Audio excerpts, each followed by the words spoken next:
Oi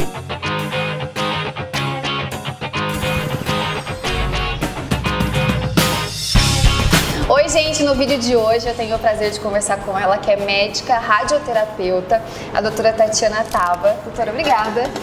Estou muito feliz. Eu que agradeço o convite. De ter você aqui para conversar com a gente com um tema muito difícil até de falar, né? Porque a gente está no mês de abril, que é o mês de prevenção ao câncer.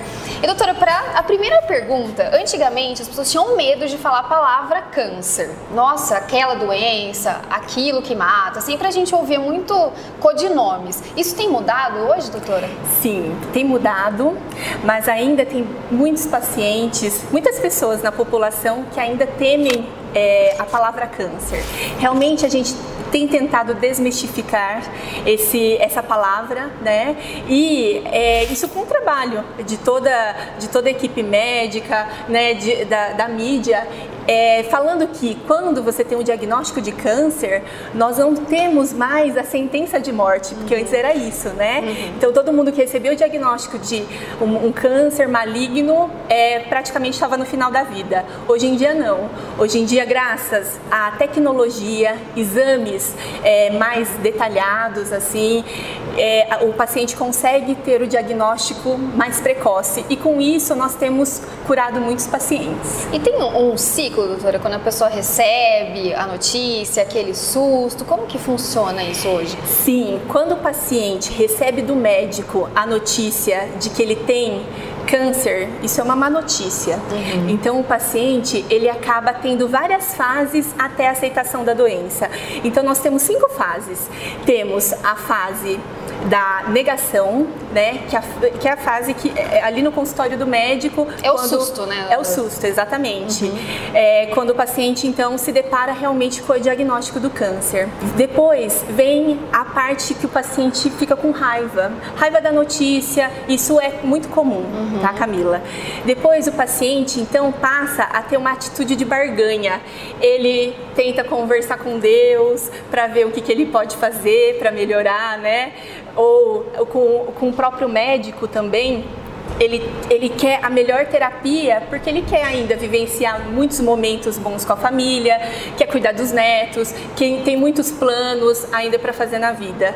Depois vem a fase em que o paciente realmente cai na realidade e ele se deprime. Então esse paciente porque comigo, exatamente. E depois vem a aceitação. Então, depois de todas essas fases que o paciente aceita então a notícia. Obviamente que nem 100% aceitam.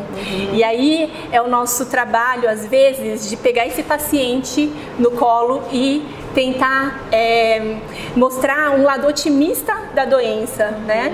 Então ainda tem muita gente que sofre tanto até o tratamento, não tem essa mudança. É ainda um diagnóstico muito difícil, difícil e estigmatizado, né? Verdade. E doutora, a gente vê mais casos de câncer hoje. Aí a minha dúvida é porque hoje são diagnosticados esses casos ou porque realmente tem aumentado o número de casos de câncer? Existem as duas coisas, Camila. Na verdade, assim, o estilo de vida, né, das pessoas tem influenciado para que realmente a gente tenha mais casos de câncer. Então, o tabagismo, o etilismo, a falta de alimentação adequada e a falta de atividade física diária fazem com que esse estilo de vida contribua, né, para ter o câncer. São fatores de risco, como a gente fala.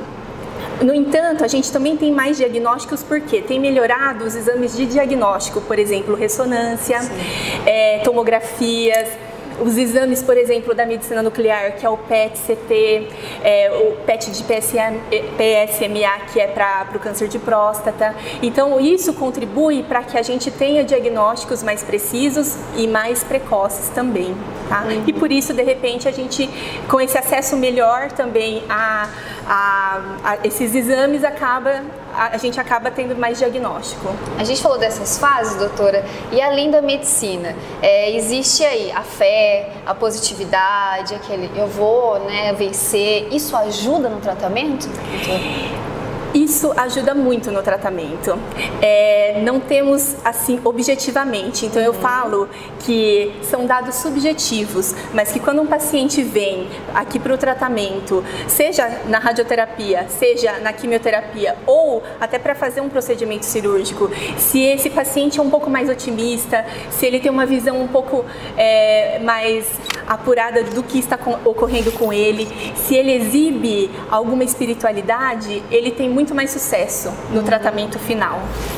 Nossa, muito legal. A gente tem que até falar desse exemplo de uma amiga nossa, a Vanessa, e em nenhum momento ela falou, ela sentiu que poderia acontecer o pior, e ela venceu. E isso vem ensinando muito a gente. E ela fala, toda vez que eu ia fazer quimio, eu agradecia, porque eu tenho a possibilidade de estar fazendo o tratamento. Então não tem que ficar com raiva, tem que ficar feliz, né, doutora? Que Exatamente. Tem essa possibilidade hoje. Com certeza.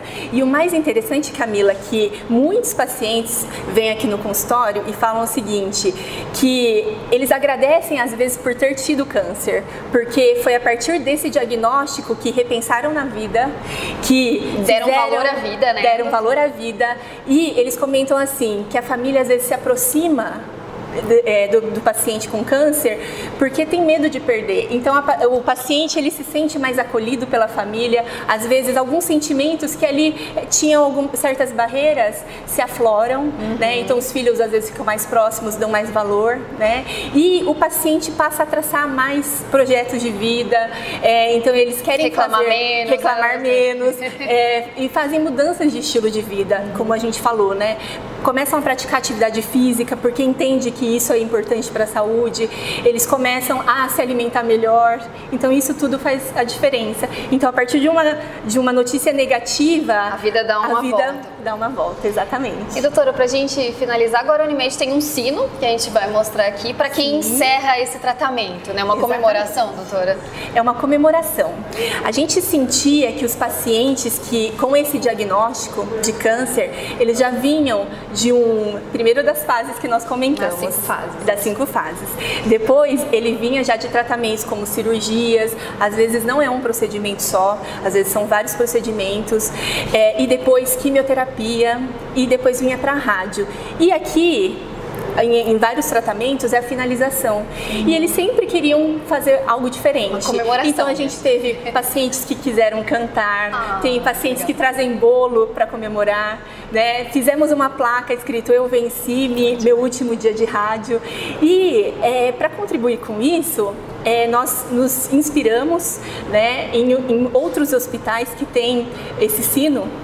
E ele realmente é a finalização, né, de uma fase da vida que foi muito difícil e que de repente agora ele acaba tendo mais esperança, e o último dia de rádio, então a gente bate o sino da vitória. E todo mundo quer bater esse sino, todo mundo quer bater esse sino. Fica naquela expectativa, vem para incentivar também, né? Com certeza. E o mais interessante é que quando o paciente bate o sino, outros já observam e mentalizam que ele pode ser o próximo a ser vitorioso. Muito bem. Doutora, obrigada. Obrigada. Tá. Muito bom conversar com a doutora que tem essa visão humanizada mesmo. Claro que o câncer é muito difícil, a gente sabe que o tratamento é muito complicado, mas a gente precisa ver com outros olhos, né? Entender que é uma fase e se você se cuida, se você faz exames, tudo pode mudar e você pode se curar. Espero que você tenha gostado desse vídeo. Compartilha com a sua família, se você conhece alguém que está passando por esse momento, que venha, que vai tocar esse sino. Um beijo, obrigada e até o próximo vídeo.